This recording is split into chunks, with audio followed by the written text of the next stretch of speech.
Hola, hola a todos, ¿cómo están?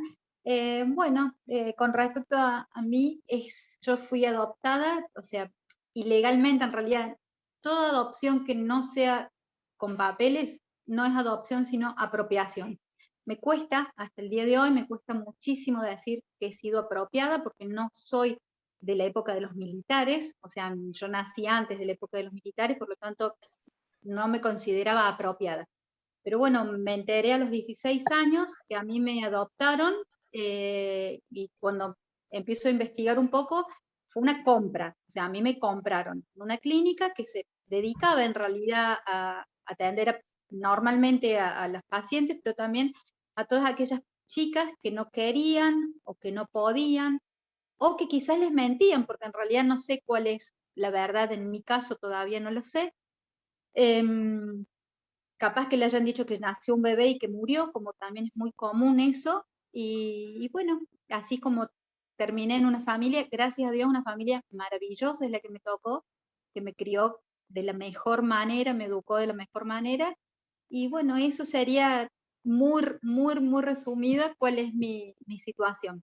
Después, con el tema con la pandemia el año pasado, empecé a querer investigar un poquito más sobre mi origen, no buscando una familia, porque sinceramente no, mi meta no es buscar una familia, porque mi familia considero que es la que me apropió, vendría a ser la palabra, pero sí por buscar por una cuestión de saber cuál es tu origen, de dónde venís realmente, porque no sabes de dónde venís, y también por una cuestión de salud, ¿no? Yo también tengo una hija y por ahí vas al médico y te preguntan antecedentes y no sé, porque soy adoptada. Entonces, todavía no he llegado a ningún buen fin, pero bueno, la esperanza es lo único por ahí lo último que se pierde. ¿Cuándo pasó esto, Ceci? No te escuché, Ceci, la primera parte. ¿Cuándo pasó esto? ¿Cuándo ocurrió? ¿Cuándo ocurrió que yo nací en 1970, me entero que soy adoptada a los 16 años, o sea, en el 86. Entonces, pleno siglo XX, y después investigando un poco, hay chicas de 30 años, chicas de 20 años, que han sido adoptadas, apropiadas de la misma manera que yo, o sea, es de no creer que se sigue vendiendo los bebés, o sea, se sigue apropiando, adoptando ilegalmente, sigue existiendo. Antes de pasar a tus preguntas, Joan, me quedo con algo que quizás quieras o no compartir y respetamos tu respuesta. ¿Esto ocurrió en Córdoba, en algún lugar que vos quieras hacer público? Sí, en Córdoba, en una clínica privada de ginecología y obstetricia que se llamaba Clínica Privada Rioja, ubicada precisamente en la calle Rioja, antes de llegar a la calle Avellaneda. El doctor, que era el dueño de la clínica, era el doctor Carballo, no recuerdo ahora el nombre, que sí en la época de los militares él se va exiliado a otro país. Queda a cargo de la clínica un doctor llamado Treza, y siguió con la venta de bebés, él, o sea, no se cortó con el doctor Carballo. Después, bueno, el doctor Teresa falleció, y nada, eso es todo. Y la clínica no existe más, hoy por hoy no existe más.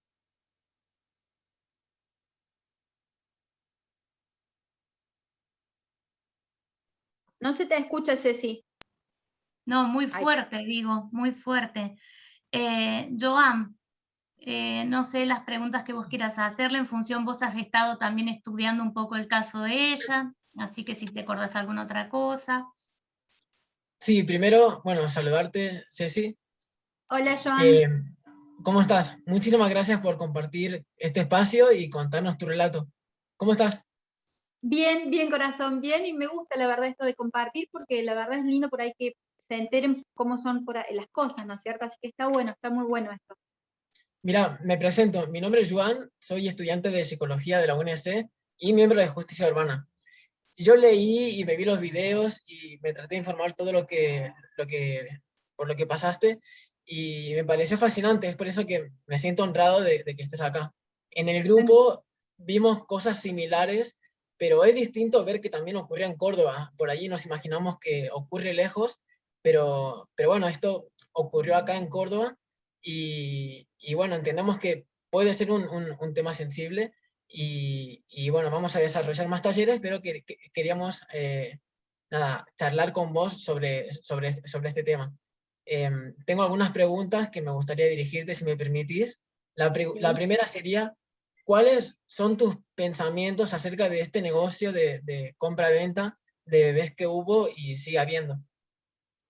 O sea, no hay una palabra que te pueda describir lo que uno siente en realidad sobre la situación. O sea, es un horror que exista la venta de bebés. Y más allá de la venta de bebés, es lo que te ocultan después, porque te ocultan y no te dan información. Yo estoy en contacto con muchísima gente y todos están prácticamente en la misma situación. Al no tener información sobre quiénes podrían ser tus padres biológicos, estás en la nada. O sea, estás en el mundo faltándote 1000 cosas, 1000 preguntas que tenés en la vida. Entonces, aparte de la situación de la venta, que ya de por sí es algo terrorífico, te falta tu identidad. Lo que te está faltando en la vida es tu identidad verdadera.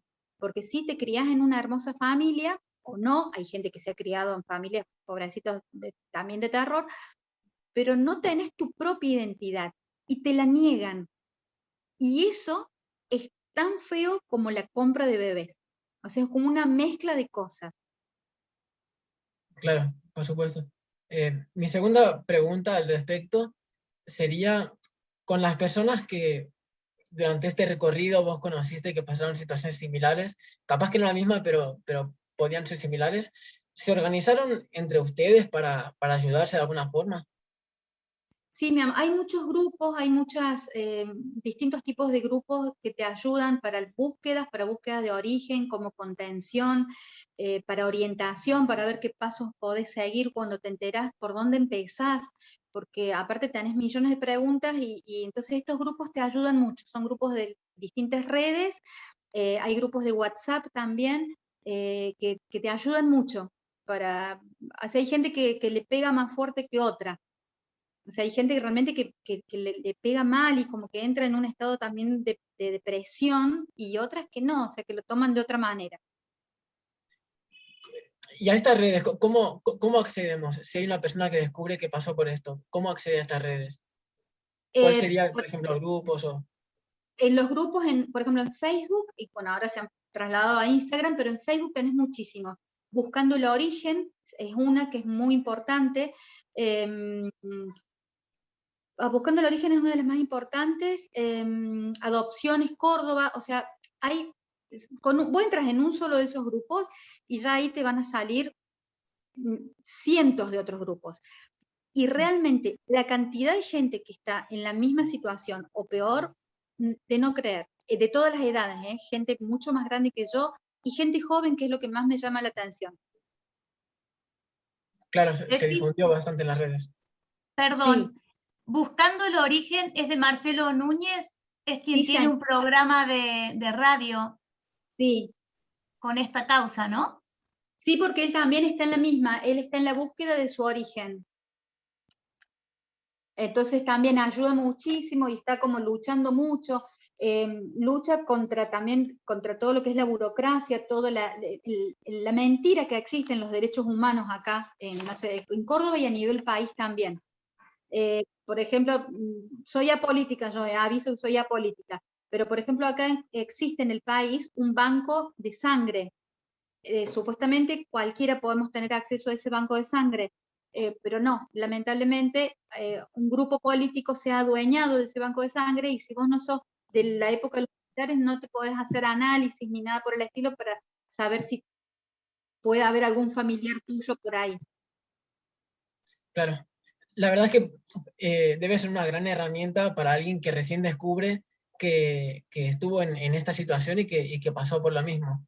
Cuando Sí. alguien recién descubre que pasó por esto, ¿qué consejo le darías o cuál sería el acompañamiento? ¿Qué consejo le darías a esa persona? Como primer medida, que no se enoje con nadie, ni su parte biológica ni su parte adoptiva, porque primero hay que tratar de escuchar las dos campanas. Y pasos a seguir, lamentablemente acá no tenés podés ir a derechos humanos a ver si hay algo, pero como generalmente es todo trucho, por así decir, o sea, por ejemplo, mi partida de nacimiento figuró como anotada a nombre de mi mamá, la que me adoptó, o sea, de la otra parte no hay ningún dato. Entonces es muy difícil llegar a un buen puerto. Lo que existe es, te podés hacer un ADN ancestral que se hace en Estados Unidos, o sea, te mandas tu muestra de saliva, la mandas a Rosario, hay un solo laboratorio que se encarga de eso, que es serio, ese laboratorio lo manda a Estados Unidos y al mes más o menos tenés los resultados. Si llegás a tener la suerte que algún familiar acá en Argentina se lo ha hecho, al menos podés empezar a contactarte con primos, primos segundos, tíos, y si llegás a tener la gran suerte que tu mamá se lo hizo, bueno, tu mamá biológica, ¿no es cierto?, se lo hizo, bueno, ya eso es un golazo que es muy difícil, pero bueno, está la posibilidad. El ADN ancestral es muy importante hoy por hoy y no está muy conocido. Claro, es uno de los primeros pasos y se podría llegar a descubrir algo. Claro. Sí, Y como ciudadanos, nosotros al conocer esto y capaz al ser ajenos, ¿hay algo que podamos hacer para ayudar, para terminar con todo esto? ¿sabes lo que pasa? Que la persona que adopta, que se apropia, que compra, lamentablemente compra el 90% de las personas porque realmente quieren ser padres, quieren tener un bebé y tenés miles de trabas. La cantidad de tiempo que estás en espera si querés adoptar legalmente, todas las trabas burocráticas que te ponen. Entonces, lamentablemente, no estoy justificando, no lo estoy justificando, pero es como que esas personas están 20 años esperando estar en un listado de adopción y terminan haciendo esto. Entonces, como que hay que luchar para pedir una muy buena ley de adopción, para que sea mucho más fácil, porque hay un montón de niños que están en hogares esperando realmente ser adoptados y con las trabas que hay burocráticas, no los dan, no pueden ser adoptados esos niños. Entonces la gente, ¿qué es más fácil? Tú compro un bebé, me contacto con alguien y listo. Claro, sigue siendo igual de fácil hoy en día hacer ese procedimiento. No te sé decir si será tan fácil, pero hoy por hoy, sí, si te vas a lugares vulnerables, o te vas a alguna provincia vulnerable, o acá mismo en Córdoba, algún pueblo, y yo creo que no sería tan difícil que puedas hacer lo mismo que hicieron conmigo. No, en mi caso fue en una clínica, todo armado, pero no creo que sea tan difícil, porque siguen existiendo casos, y eso es lo que a mí me cuesta, que siguen existiendo este tipo de casos. Claro. Bueno, por Ceci, ahora, sí. perdón, Joan. No, quería saber cómo fue el procedimiento, porque vos decís que va o sea, que la persona, tu mamá tu mamá adoptiva te saca de una clínica. ¿Cómo se hace el papeleo? Si Bueno, se puede contar. mi amor, en mi caso, el médico, el dueño, el doctor Carballo, era el ginecólogo de mi mamá, que es el que la trató, que durante muchísimos años hizo tratamientos mi mamá y no podía quedar embarazada. Entonces él mismo le dijo que podía darle un bebé en adopción. Yo tengo un hermano mayor, 4 años más grande que yo, y también fue adoptado a través del mismo médico, comprado con el mismo médico. Entre mi Wow. hermano y yo existió otro bebé que la llaman a mi mamá, le dicen, hay un bebé. Lo fueron a buscar y mi papá iba a pagar con un cheque. El médico le dijo, no, cheque no, efectivo. Entonces mi papá fue hasta la casa de un conocido para cambiar el cheque. Cuando vuelve a la clínica, el bebé ya había sido vendido. O sea, era una cuestión al mejor postor, al que tenga la plata en el momento. Entonces después cuando aparezco yo, la llaman y le dicen, mira, hay un bebé que van a hacer en noviembre más o menos, por eso es que mi mamá ya andaba con un almohadón en la panza, qué sé yo, esperando que la bebé naciera. Así que nada, mi mamá se internó en la clínica al momento de que yo nacía, se internó y salió ella como si ella hubiera parido, y los papeles fueron todos directamente a nombre de mi mamá adoptiva. O sea, yo figuro como que ella es la que se internó, ella me tuvo en esa clínica, así fue. O sea que ahí dentro de la clínica había complicidad de los parteros, de los médicos, directores, digamos que la red funcionaba adentro y vos ya salías con el papel para inscribirte en el registro civil, digamos. Exacto. Me contacté una vez con una enfermera de la clínica y me negó todo. Me dijo, no, ahí no existía nada de eso, no puede ser. Pero mi vida, dos personas, mi hermano y yo, nacimos ahí, nacimos en esa clínica con el mismo médico, o sea. Wow, qué fuerte. Y Cecilia, ¿vos conociste esta situación cuando tenías 18, 19 años, dijiste?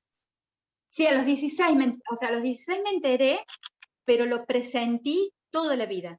O sea, nunca me sentí fuera de lugar, porque aparte soy parecida, yo soy de apellido Braceras, y soy parecida encima a los Braceras, entonces, y mi familia nunca me hizo a un lado ni nada, entonces nunca me sentí fuera de lugar como otra gente se siente fuera de lugar. Pero yo como que no sé si lo presentía o qué, pero mi mamá siempre me enseñó, es como que te van, yo digo que es como un lavado de cabeza, lo digo hoy a los 50 años, porque siempre mi mamá me decía, un niño adoptado es un niño amado, porque realmente es alguien que quiere tener un bebé, mientras que los que tienen bebé normalmente, bueno, tuvieron un bebé porque vino, digamos. En cambio, el adoptado es porque realmente es querido. Entonces yo a mi mamá le decía, mamá, yo quiero ser adoptada. Y mi mamá lloraba y yo nunca supe por qué lloraba mi mamá. Y era porque realmente era adoptada. Bueno, pero a los 16 recién me contó que era así. Y yo estaba chocha, cuando me lo dijo, te digo, estaba fascinada de la vida, hasta que me enteré cómo fue todo. ¿Y cómo fue el proceso de ir investigando e ir descubriendo? Porque tengo entendido que hace unos años volviste a retomar y volviste a buscar desde otro lado. ¿Cómo fue todo este cambio de decir, bueno, ahora voy a buscar de acá? ¿Cómo fue? Claro, porque cuando me enteré a los 16, lo primero que haces es preguntarle a tus padres. La información era poca y nada. Y cada vez que se le quería preguntar algo, mi mamá se largaba a llorar y entonces era como que vos decís, pucha, al final la estoy haciendo sufrir y, y nada, quedó como ahí. Pero empezás a preguntar a algunos parientes, es como que hacen pactos de silencio. Todos mis tíos ya están todos fallecidos, queda uno vivo y no hay forma, yo estoy seguro que él sabe algo, no hay forma que diga nada, porque son esos pactos familiares sin sentido, la verdad. Y nada, empezás a averiguar con la familia, gracias por las redes sociales, empecé a investigar con las redes y retomé fuerte con la pandemia, que uno estaba al vicio, aburrido en la casa y ahí como que tomó más fuerza la búsqueda. Cada grupo que veía, grupo que averiguaba, que me metía, tengo un archivo iniciado en derechos humanos, pero no tengo datos, no tengo ningún dato fehaciente sobre mí. Wow, Ceci, es fuerte. Te agradecemos tanto que estés esta noche compartiendo, ¿no? Porque esto nos tiene que abrir los ojos, como vos decís, no es algo que pasó, ni un evento aislado, sucedió, sigue sucediendo hoy. Sí. En ningún momento se entiende que estás haciendo apología de esto al decir no hay que enojarse, o porque sé que lo luchas y sé que buscas entender mejor esa parte tuya de la historia y que también entiendes hasta términos que antes desconocías y poder poner y nombrar a las cosas como son, ¿no? Es todo un aprendizaje en base a algo que duele también. Gracias por estar esta noche. No sé, me gustaría que como grupo nos comprometo a todos a que cuando hagas algo que quieras que te promovamos en las redes, contás con nosotros. Nosotros somos cristianos, vamos a estar también orando por tu vida y para que Dios te permita la posibilidad de poder cerrar ese círculo y que mientras eso se da, Él sea el que te sostiene en toda esta búsqueda. Te agradezco de corazón tu testimonio. Gracias por sumarte esta noche. Gracias, mi amor. Gracias a vos por hacerme partícipe, porque la verdad es muy importante, así que gracias. No, gracias a vos. Bueno, Muchas y ahora gracias. vamos a continuar Gracias, Joan. Gracias. Vamos a continuar con Silvina y Rocío.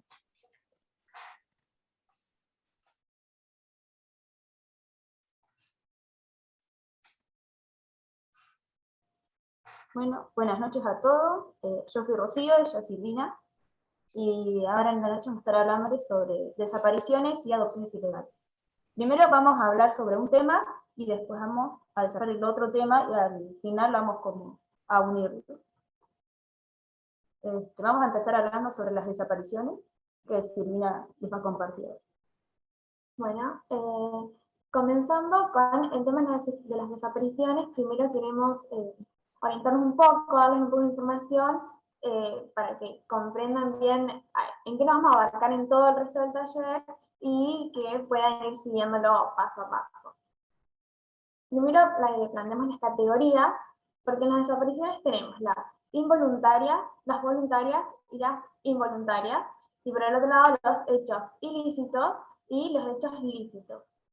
Dentro de las voluntarias y en los hechos ilícitos tenemos casos de prófugos, fraudes, estafas, que serían, bueno, se puede ver claramente ahí en el cover, pero en el caso de personas que se dan a la fuga voluntariamente por algún hecho que hayan cometido. En el caso de los hechos ilícitos, tenemos las fugas de hogares, que es, bueno, se da esto comúnmente en adolescentes quizás que huyen de sus casas por alguna discrepancia familiar. En el caso de las ¿se nos cortó? No, okay. En el caso de las involuntarias tenemos los casos de trata de personas, secuestros o homicidios, y en el caso de hechos lícitos tenemos extravíos y accidentes. Nosotros en este taller nos vamos a estar enfocando específicamente a la trata de personas, secuestro y homicidio. En Argentina, como podemos leer en la ley 26.298, se entenderá por desaparición forzada el arresto, la detención, el secuestro o cualquier otra forma de privación de libertad que sea en obra de agentes del Estado o por personas o grupos de personas que actúan con la autorización, el apoyo o la aquiescencia del Estado, seguida de la negativa a reconocer dicha privación de la libertad o del ocultamiento de la suerte o el paradero de la persona desaparecida, sustrayéndola a la protección de la ley. Dentro de los tipos de desapariciones, tenemos como primer punto la física, que sería lo que conocemos como la desaparición en sí, lo que leíamos en la ley, que sería la privación ilegal de la libertad que niega la posibilidad de continuar con la vida. Después tenemos la jurídico-administrativa, que sería la reducción del desaparecido a una estadística y de la desaparición a un expediente, cuando en realidad compete una problemática que es más allá del número y es una problemática social que debe ser tratada. Después tenemos la sociedad simbólica, que es el abandono social del desaparecido a causa del estigma criminalizante que recae sobre la persona o su familia. Y por último tenemos la mediática, que es la homogeneización, invisibilización y despersonalización del desaparecido en las narrativas mediáticas. Y bueno, más adelante vamos a hablar un poco sobre la importancia acerca de que los medios visibilicen esta problemática. Después, en las fases de búsqueda, tenemos como primer punto la denuncia, que esta se debe hacer inmediatamente. Ni bien uno nota que la persona desapareció, debe emplear como primer punto la denuncia. Después, dentro de las fases, sigue la recolección de información, que acá es cuando se empieza a hacer utilidad de los datos físicos, personales, hábitos de la persona desaparecida, quiénes pertenecían a su vínculo íntimo, qué lugares frecuentaban, todo tipo de actividades que giraban en torno a la persona en su vida cotidiana. Después tenemos el análisis de la información, que sería la importancia para la reconstrucción de los hechos y las hipótesis, que este análisis nos va a permitir descartar los lugares donde no hay posibilidades de que se encuentre la persona desaparecida, y también nos va a permitir hacer foco en los lugares en los que sí podrían hallarlas con mayor certeza. Y como último punto tenemos la recuperación y análisis de los hallazgos, que sería el accionar en sí a la búsqueda en sí misma. Después, yendo a algunas estadísticas, según los datos aportados por el Sistema Federal de Búsqueda de Personas Desaparecidas y Extraviadas, más conocido como CIFEBU, desde 2016 hasta el primer semestre de 2018 se registraron como desaparecidas 21.613 personas, de las cuales 10.945 fueron halladas, lo que equivale a un 50,34%, pero aún así esto quiere decir que actualmente continúan extraviadas 10.068 personas, 10.668 personas, que serían un 49,36%. Sería una gran cantidad, a pesar de que hay cierto porcentaje que ya fue encontrado.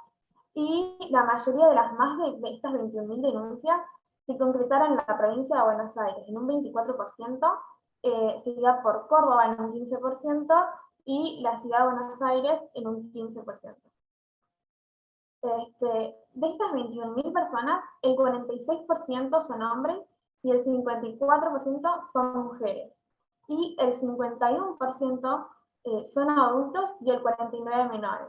Eso nos muestra que a la hora de hacer quizás un perfil de la víctima, no podríamos determinar un rango específico, ya sea hombres, mujeres, niños o menores, hay una gran cantidad en todos los rangos. Y el gran porcentaje de personas que son buscadas aparecen en las primeras 72 horas. Por eso hacemos hincapié en la importancia de la denuncia inmediata. Bueno, después otros datos aportados por la ONG Missing Children Argentina, les comento que en este momento se están buscando a 110 niños y niñas.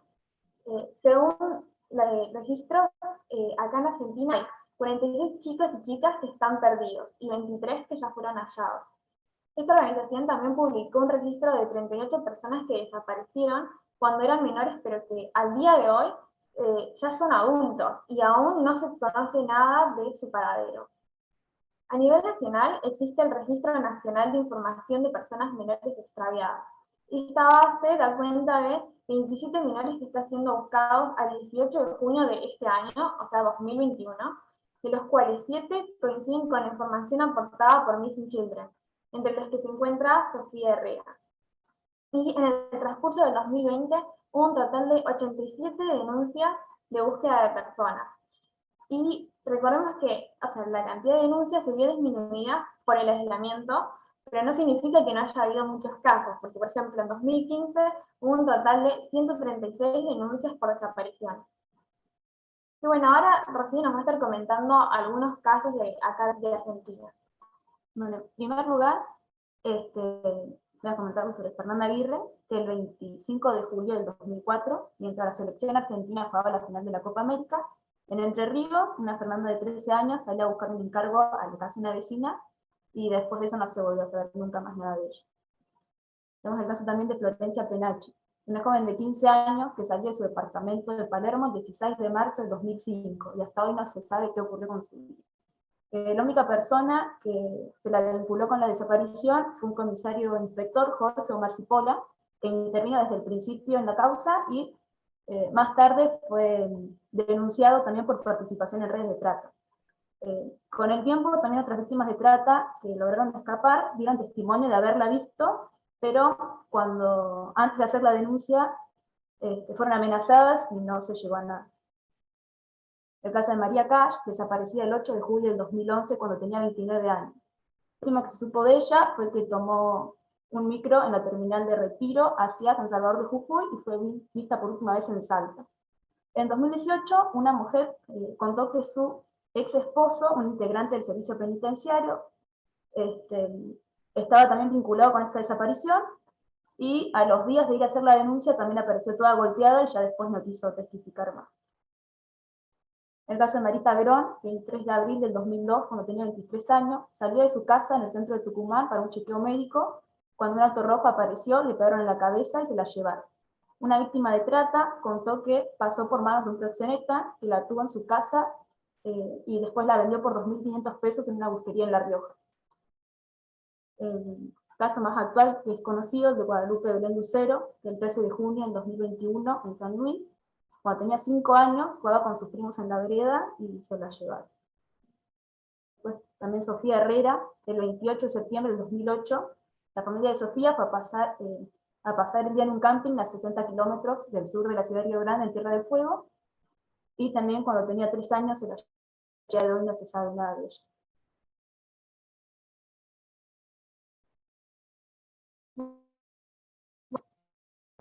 Los problemas técnicos. Disculpen un segundo. Bueno. ¿Qué hacer en un caso de desaparición? En el caso de que ustedes en algún momento de su vida sepan de alguien, algún conocido que desaparece, como primer punto, esto lo seguimos diciendo, hacer la denuncia de manera inmediata. En un momento se creía que se debía esperar al menos 24 horas para recién efectuar la denuncia, y esto no es así. Ni bien uno nota que la persona desapareció, tiene que ir a la comisaría más cercana o por alguno de los sistemas que vamos a estar mencionando después para hacer la denuncia. Como segundo punto, brindar todos los datos. Esto, como ya vimos anteriormente, va a ser muy útil para el análisis de la información. Por eso, cualquier dato que se tenga de la persona desaparecida, no importa qué tan irrelevante parezca, es muy útil y todo debe ser aportado. Y como último punto, que si bien no es obligatorio, pero también es muy útil, es el de llevar la foto más actualizada que tengas de la persona. Esto va a ser muy importante para la búsqueda masiva, y que ahora nos lleva al siguiente punto, que es los sistemas de búsqueda, en el que vamos a hablar un poquito sobre cómo cooperan y cómo se puede ver el apoyo de la gente y los aportes dentro de estos sistemas. Como primer punto, mencionamos Alerta Sofía, que es la línea 134 a la que se debe llamar, ya sea para denunciar o para aportar información, en el que es un sistema de alertas que difunde de manera inmediata la imagen y la información sobre el menor que se encuentra desaparecido a través de dispositivos móviles y medios de comunicación masivos como la televisión. También tiene unos convenios firmados con Facebook, en el que estas alertas son replicadas para convocar a los usuarios de la red social que vivan dentro del territorio nacional y puedan aportar información. Este programa Alerta Sofía es relativamente nuevo, se lanzó en marzo de 2019 y es la versión local de Alerta Amber, que es utilizado en más de 40 países. Se lo llamó así por Amber Hazelman, una nena que desapareció y fue asesinada en Estados Unidos en 1996. Y bueno, acá en Argentina se eligió el nombre de Sofía por el caso que nos mencionó Rocío anteriormente, Sofía Herrera, esta nena que desapareció en un camping en Tierra del Fuego. Como siguiente punto, tenemos a CIFEU, que es el Sistema Federal de Búsqueda de Personas Extraviadas, que tiene por objeto coordinar la cooperación con todo organismo que intervenga en la búsqueda de personas y el hallazgo de personas en N. Si bien nosotros ahí dejamos el número, por si quieren hacer captura de pantalla, pero por más de que si alguien quisiera recordarlo es muy difícil, y este sistema tiene una página web, entonces uno puede acceder fácilmente. Solamente tiene que poner en el navegador CIFEU, ni siquiera poner todo el nombre completo, y ya les va a aparecer como primer punto porque es una página que pertenece al Ministerio de Seguridad. Después tenemos la línea 145, que es para denunciar cualquier caso de trata. Por lo que si se sospecha que el desaparecido fue víctima de trata, este es el número que les va a poder proporcionar más ayuda. Las llamadas que se hagan a este número son anónimas en cualquier caso de trata, menos en los casos de desaparición. Porque, bueno, si una persona hace la denuncia, debe responsabilizarse de la persona desaparecida, en este caso específico. Y bueno, en el caso de que todo indique que la persona no fue víctima de trata, la línea 145 se va a encargar de derivarlo a un juez o a la fiscalía para que continúe el caso. Como último punto pusimos el programa Buscar, que es una página que también es del Ministerio de Seguridad, y aquí los ciudadanos pueden aportar datos para colaborar con la justicia o buscar a personas extraviadas. También poniendo en el navegador Programa a buscar, les aparece directamente y ahí incluso se puede ver las imágenes de las personas que están siendo actualmente buscadas. Ahora, bueno, Rocío va a continuar comentándonos un poco sobre estos casos de adopciones ilegales. En un principio, definimos qué son las adopciones ilegales, que se trata de la población vendida, traficada, dada de forma directa con alguna situación de comercialización y por fuera de los marcos jurídicos legales. Sonia Almada, psicoanalista y presidenta de la Asociación Civil Alarma, dice: las adopciones no son legales, lo otro es venta de niños, comercialización de bebés y niños pequeños. Como nos mencionaba Cecilia hace un rato, todo lo que sea adopción es porque lleva algo legal. En el caso de lo que vamos a tratar ahora es como decía Cecilia, es apropiación, venta o comercialización de bebés. En Argentina rige la ley 25.765. Como leemos, dice que los estados partes prohibirán la venta de niños, la prostitución infantil y la pornografía infantil de conformidad con lo dispuesto en el presente protocolo. Y por venta de niños se entiende todo acto o transacción en virtud del cual un niño es transferido por una persona o grupo de personas a otra a cambio de remuneración o de cualquier otra retribución. En nuestro país específicamente, la venta de niños y niñas no es considerado como un delito penal, o sea que no es punible. Lo que sí está penado actualmente por la ley es la supresión y suposición del estado civil y de la identidad, la facilitación o promoción del punto anterior, o sea, supresión y suposición, cuando la venta termina en trata de personas, y la sustracción del menor. Desde 2018 hasta hoy en día existe un proyecto para cambiar esta ley y especificar que la venta de menores entre dentro de la penalización. Bueno, también Cecilia nos contaba un poco de toda la magia y toda la organización que hay detrás de la venta de bebés. Por eso es que en Victimarios, según los datos obtenidos en la organización Fundación Adoptar, tenemos que en general se componen por grupos organizados que se dedican a la sustracción de personas. Es donde se pueden ver profesionales de distintas áreas que lo integran, como funcionarios públicos que actúan liberando zonas y utilizando estructuras administrativas, judiciales y de seguridad, médicos, parteras, enfermeros, abogados, entre otros, según lo demande la modalidad de apropiación elegida para cada caso, y se aprovecha el rol que ocupa cada persona para favorecer el negocio. Estas mafias están dedicadas a la compra-venta de recién nacidos y cuentan con lugares caracterizados específicamente con una estructura necesaria para la comercialización, ya sean clínicas, hospitales, escribanías, y se supo también de hoteles que se dedicaban a hospedar mujeres embarazadas con habitaciones todas equipadas para los partos. En Argentina existen 3 zonas donde se suele dar más casos. En un primer lugar tenemos en la región nordeste, formada por Chaco, Formosa, Corrientes, Misiones, Entre Ríos y Santa Fe.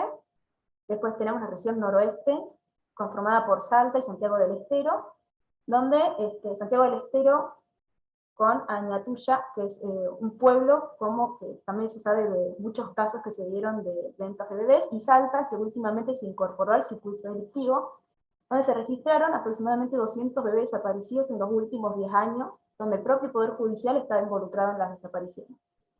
Y la tercera zona es la región de Cuyo, con las provincias de San Luis, San Juan y Mendoza, y también Mendoza como una de las cabeceras de esta mafia. También datos obtenidos de Fundación Adoptar. Los métodos de sustracción. Tenemos existen 3 métodos de sustracción. El primero es por manipulación, que es la entrega del menor, es cuando la entrega del menor aparenta ser voluntaria, pero la investigación judicial acredita que son casos en los que las madres fueron manipuladas para que acepten dar a sus hijos en adopción. Por ejemplo, se les dice que a las madres que sus hijos nacieron con muchos problemas de salud y que la única alternativa es darlos en adopción a una familia que pueda mantenerlo, que pueda mantenerlo prácticamente. Entonces la madre firma y se suele llevar al bebé a otro país, y después la madre no sabe nunca más qué pasa con el bebé. También se dan casos de madres que firman papeles pensando que son de alta médica o de algún tratamiento o algo en específico que necesite el bebé, y al final terminan siendo papeles que autorizan la adopción del bebé. El segundo es el abandono del niño, que se declara el abandono del niño por parte de la madre. En este punto, el perito pone el acento en el que existía una coordinación entre la institución que pedía la declaración del abandono y la organización que captaba el niño para darlo en adopción. En estos casos se señala que hay casos en que la declaración de abandono es seguida por una resolución que concedía la tutela a una pareja extranjera y autorizaba la salida del menor. Y, por último, la sustracción directa. Que a las madres se les informa que su hijo nació muerto y que no se le va a entregar el cuerpo y que el hospital se va a hacer cargo de todo lo que es lo burocrático, todo el papelerío y el cuerpo del bebé, porque no se puede presentar muchas malformaciones, o no sé, ponen como pretextos para que la madre acepte también en el estado de vulnerabilidad que se encuentra. Y también casos de partos múltiples, donde la madre tiene gemelos o trillizos, que se le dice que uno de los dos nació muerto, entonces le entregan un solo bebé a la madre. También sucede que hay casos en que los hogares reciben menores como medida de protección y declaran a la madre como incompetente. Y ya después de eso, no sé, se llevan al otro lado y la madre nunca más tiene información de su hijo. Generalmente, las víctimas de los casos de sustracción directa suelen ser mujeres jóvenes que ingresan sin compañía al hospital y son solteras.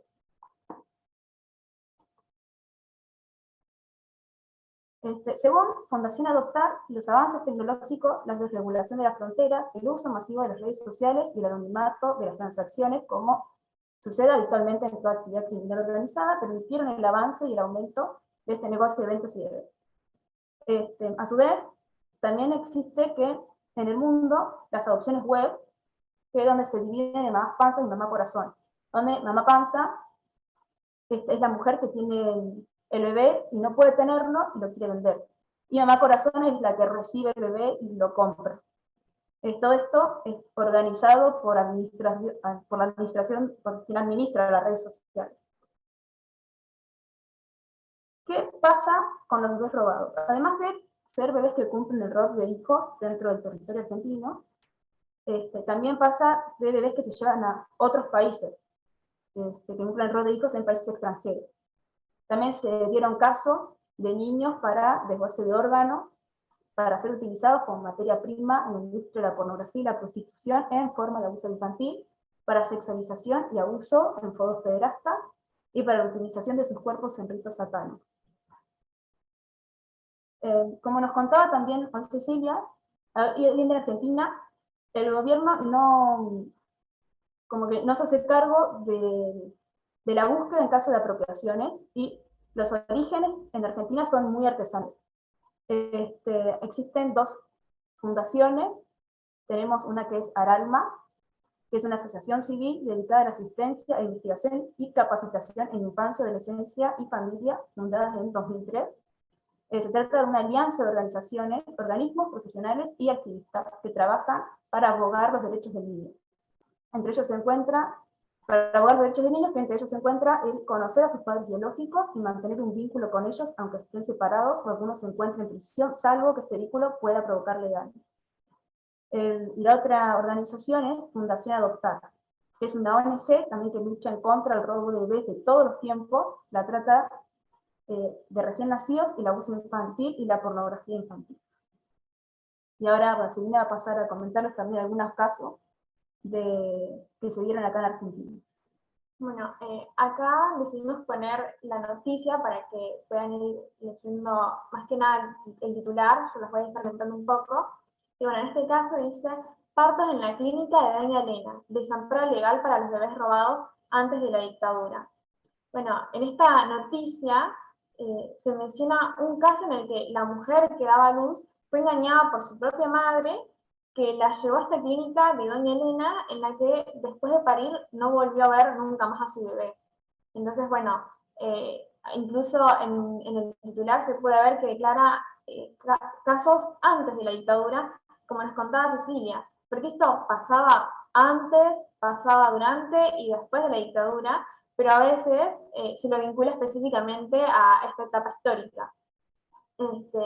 En esta noticia también podemos ver esto que nos comentaba Rocío de los lugares determinados y cómo se organizan los victimarios para llevar a cabo este delito.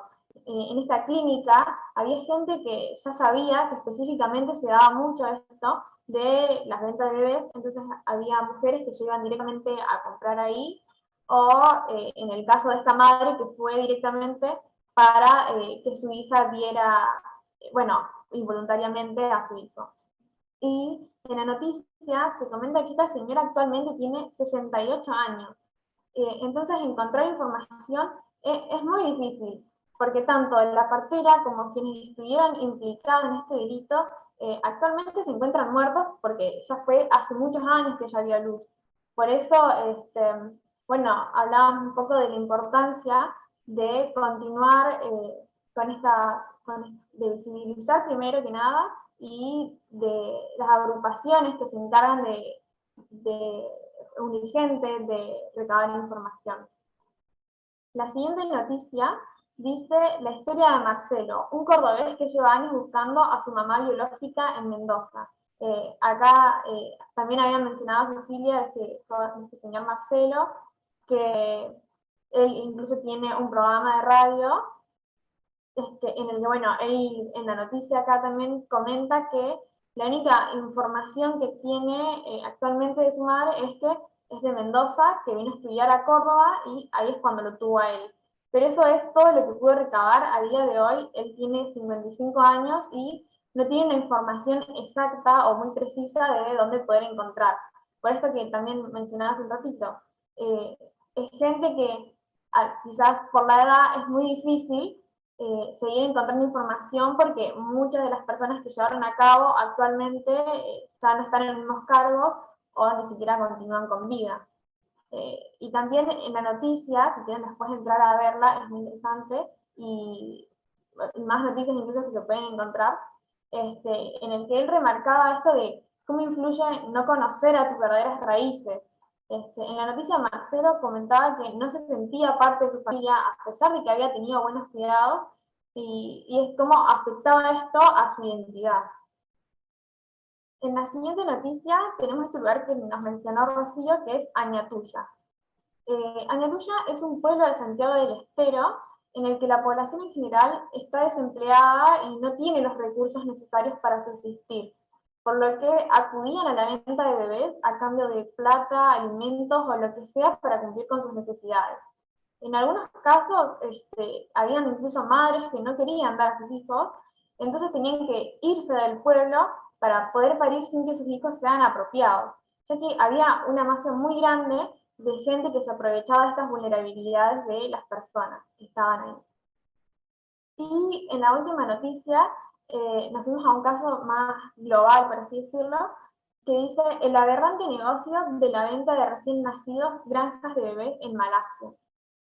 En este caso, las víctimas eran procedentes de países vecinos como Indonesia o Vietnam, y las engañaban ofreciéndoles empleo y terminaban secuestrándolas para después violarlas hasta que queden embarazadas y así vender a sus hijos. Incluso si consideraban que alguna era lo suficientemente guapa o estaba en buen estado de salud, las retenían más tiempo para que sigan teniendo más hijos. Y bueno, en la imagen se puede ver que es la red social Facebook la que aparece ahí, porque así es como las familias adoptantes se comunicaban con los traficantes, a través de redes sociales. Incluso eligen al bebé deseado en función del aspecto físico de la madre.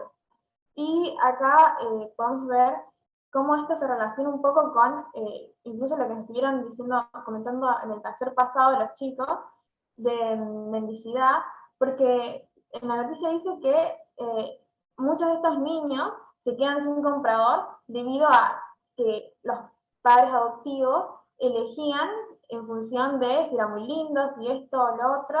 Entonces los que quizás, no sé, tenían un tono oscuro de piel no eran comprados y eran llevados a Tailandia para mendigar y ser explotados sexualmente. Bueno, y para finalizar, como estamos haciendo una jornada sobre la trata, vamos a relacionar los temas que estuvimos hablando con la trata. Encontramos que en los casos de desapariciones Hay muchas víctimas que suelen encontrarse en prostíbulos o en entornos que conciernen a la trata con fines de explotación sexual. En relación a la compra-venta de bebés, se estima que un gran porcentaje de ellos son utilizados para pornografía infantil o extracción de órganos. O mismo como leíamos en la noticia anterior, de que es todo un procedimiento que se lleva para que la madre tenga un hijo y extraérselo. Esto también nos lleva a vincular estos dos flagelos con la trata, ya que sabemos que las fases penales por la ley abarcan desde el ofrecimiento, captación, transporte, traslado y hasta acogida o recepción de la persona, de las cuales todos estos puntos integran los temas abordados. Con eso finalizamos, así que muchas gracias por escucharme.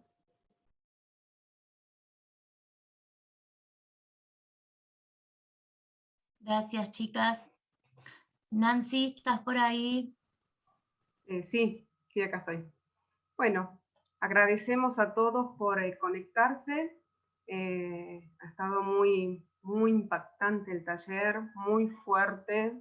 Realmente esto, más que nada, es para que todos nos movilicemos, sensibilicemos nuestros corazones y fundamentalmente es para que oremos por estos flagelos que están en el mundo, incluso en cada lugar donde vivimos, es muy difícil. Así que quería compartirle acá un pedacito de un Salmo 102 del 13 que dice, te levantarás y tendrás misericordia, es una porción, dice, y en el 17 dice, habrá considerado la oración de los desvalidos y no habrá desechado el ruego de ellos. Nosotros somos esos canales para poder ser transmisores a través de nuestras oraciones con esas personas que necesitan, con esos niños que son desaparecidos y que no se sabe. Vamos a orar antes de dar una conclusión e informar de lo siguiente, lo que sigue. Vamos a orar.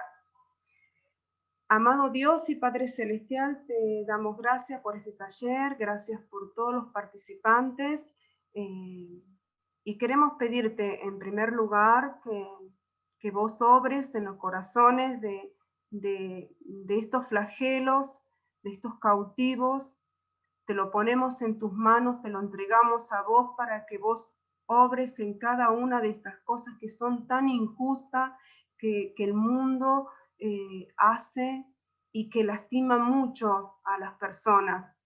Nosotros queremos ser esos transmisores para poder llevar y alcanzar tu palabra, que pueda alcanzar a aquellas personas y puedan recibir de ti tu voz, para que vos les des auxilio y les des libertad a cada uno.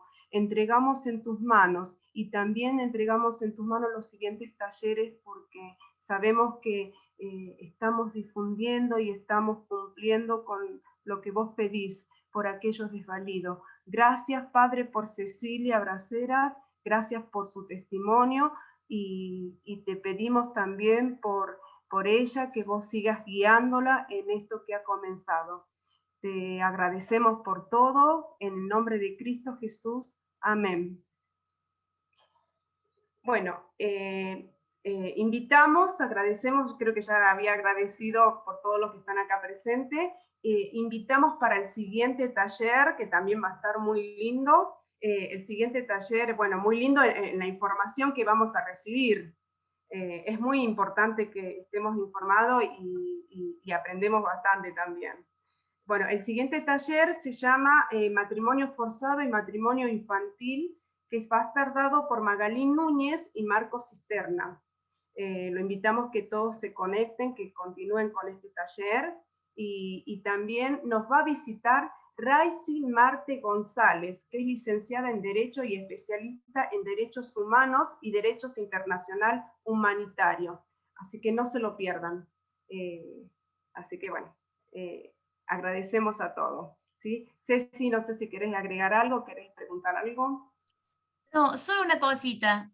Gracias a todos los que se sumaron. Mientras veía muchas de las caritas de los que hablaron, estudiantes de psicología, de música, arquitectos, de psicología, yo diseñadora gráfica, Y digo, qué bueno que es, porque no tenemos el expertise, pero sí el corazón de poder buscar, entrenarnos y aprender sobre estos flagelos, sobre estas realidades, para poder abrir los ojos y ser un poco también la voz de los que no tienen voz. Así que los animo a todos a sumarse y a seguir formándose. Es algo necesario que lo hagamos como iglesia. Gracias a todos los que participaron y que han puesto horas de estudio, de armar PowerPoints, de investigar, de escuchar, de leer. Gracias y que Dios bendiga el trabajo que han estado haciendo. Buenas noches a todos los que se sumaron. Gracias.